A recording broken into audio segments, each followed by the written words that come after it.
دنیا میں سب سے پہلی نعت لکھی سرکار ابو طالب علیہ الصلوۃ والسلام نے. اور وہ جو 2 شعر پہلے سناتا ہوں، پھر بعد میں آگے چلتا ہوں. بالکل ٹھیک.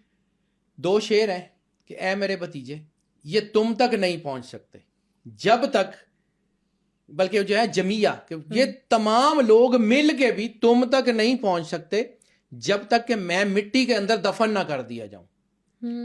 تم اپنے کام سے اپنی آنکھیں ٹھنڈی رکھو، میں تمہارے پیچھے پہاڑ کی طرح کھڑا ہوں. یہ ابو طالب علیہ السلام ہیں جنہوں نے ہمیشہ سہارا دیا سرور انبیاء. بتا دیا نا کہ میری سپورٹ ہے. ٹھیک ہے.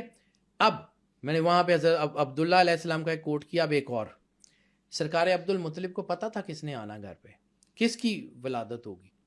کیونکہ جب بی بی آمنہ نے جو ہے وہ اطلاع بھجوائی ہے سرکار عبد المطلب کو، آپ خانہ کعبے میں تھے، تو وہ جب تشریف لائے ہیں تو خانہ کعبے میں جب وہ ان کو اطلاع ملی تو خانہ کعبے کا دروازہ پکڑ کے کیا کہا ہے، وہ ان کی پوری تاریخ سرکار ہاشم سے لے کے عبد المطلب علیہ الصلوۃ والسلام سے لے کے سرکار جو ہے وہ عبداللہ علیہ الصلوۃ والسلام سے لے کے ان کی پوری تاریخ میں ایک جملہ آپ کو پہم ملے گا، الحمدللہ رب العالمین.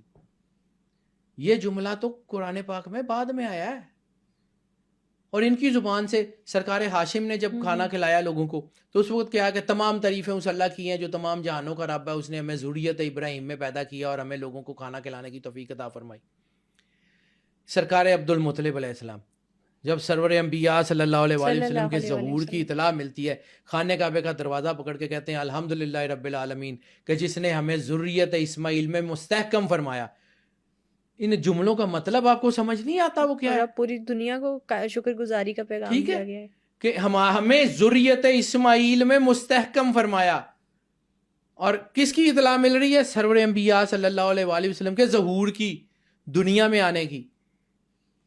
پھر سرکار ابو طالب علیہ السلام جب رسالت مآب سرور انبیاء صلی اللہ علیہ وآلہ وسلم کا نکاح کا خطبہ دیا، نکاح کا خطبہ جو سب سرور انبیاء صلی اللہ علیہ وآلہ وسلم کا نکاح کا خطبہ دیا سرکار ابو طالب نے، کہاں سے شروع ہوتا ہے؟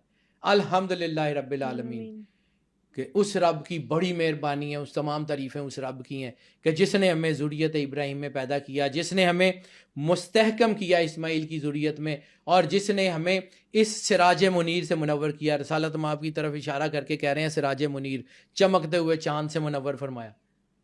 آپ ابو طالب علیہ السلام کو سمجھ ہی نہیں پائے وہ کون ہے. ابو طالب علیہ السلام وہ پرسنالٹی ہیں جو میں ابھی بات کیا نا کہ ابو طالب علیہ السلام. اب آپ کو آئیڈیا ہے کہ حضرت ہاشم کتنے امیر ہیں، سرکار عبد المطلب کتنے امیر ہیں، اور سرکار ابو طالب غریب کیوں ہو گئے تھے؟ کبھی یہ بھی سوچئے گا کہ وہ کیوں ہو گئے تھے؟ اتنے بڑے باپ کا، اتنے بڑے دادے کا پوتا، اور کیوں؟ کیا وجہ تھی اس کی؟ رسالت مآب سرور انبیاء صلی اللہ علیہ وآلہ وسلم کو جب وہ شام لے کے گئے نا، اور انہیں پتہ لگا کہ یہودی جو ہیں وہ اس نبی کے خلاف ہیں، اور یہ نبی جو ہے اس نے آنا ہے اور اس کے خلاف ہے، آپ نے ساری زندگی تجارت کے لیے پھر مکے سے باہر نہیں نکلے. اپنا مال لوگوں کو دے کے بھیجتے تھے، خود تجارت کے لیے کبھی باہر نہیں نکلے رسالت مآب کے ارد گرد. حفاظت. اچھا، ہم لوگ کہتے ہیں کہ مولا علی علیہ الصلوۃ والسلام جو ہے ہجرت کی رات میں رسالت مآب سرور انبیاء صلی اللہ علیہ وآلہ وسلم کے بستر پہ سو گئے، اور رسالت مآب نے کہا کہ علی یہاں سو جاؤ. ٹھیک ہے، موت سامنے کھڑی ہے، لوگ ننگی تلواریں لے کے کھڑے ہوئے. یہ تربیت کس نے کی تھی؟ کبھی سوچا ہے کہ اپنے بچوں کی تربیت رسالت مآب کی کے چچا سرکار ابو طالب علیہ السلام نے کی تھی؟ جب یہ شدید ترین تھا کہ رسالت مآب پہ حملہ ہوگا، مکے میں نبوت کا اعلان ہو گیا، مکے کے لوگ جو ہے وہ دشمن ہو گئے سارے کے سارے، تو رات کو رسالت مآب کو جس بستر پہ سلاتے تھے ان کو اٹھا کے بستر دوسرا کر دیتے تھے. کبھی وہاں اپنے بیٹے علی کو سلا دیتے تھے، کبھی جعفر طیار کو سلا دیتے تھے، کبھی عقیل ابن ابی طالب کو سلا دیتے تھے. اپنے بچوں کو ہمیشہ ابو طالب علیہ السلام نے رسالت مآب پہ قربان کرنے کے لیے تیار کیا. یہ ابو طالب علیہ السلام کی تربیت تھی. جب بچے چھوٹے تھے تو سرکار ابو طالب علیہ السلام نے اپنے بچوں کو بلایا، 3 بیٹے تھے، تینوں کو بلا کے کہا کہ دیکھو بیٹا، اگر تمہیں کچھ ہو جائے گا نا تو دکھ یا تمہیں مجھے ہوگا یا تمہاری ماں کو ہوگا، لیکن اگر محمد کو کچھ ہو گیا، اگر محمد کو سرور انبیاء صلی اللہ علیہ وسلم کو کچھ ہو گیا تو میں اپنے باپ اور اپنے بھائی کے سامنے سر نہیں اٹھا سکوں گا. اپنے باپ کو شرمسار مت کروانا. یہ تربیت ہے ابو طالب علیہ السلام کی، یہ اپنے بچوں کو سکھا رہے تھے.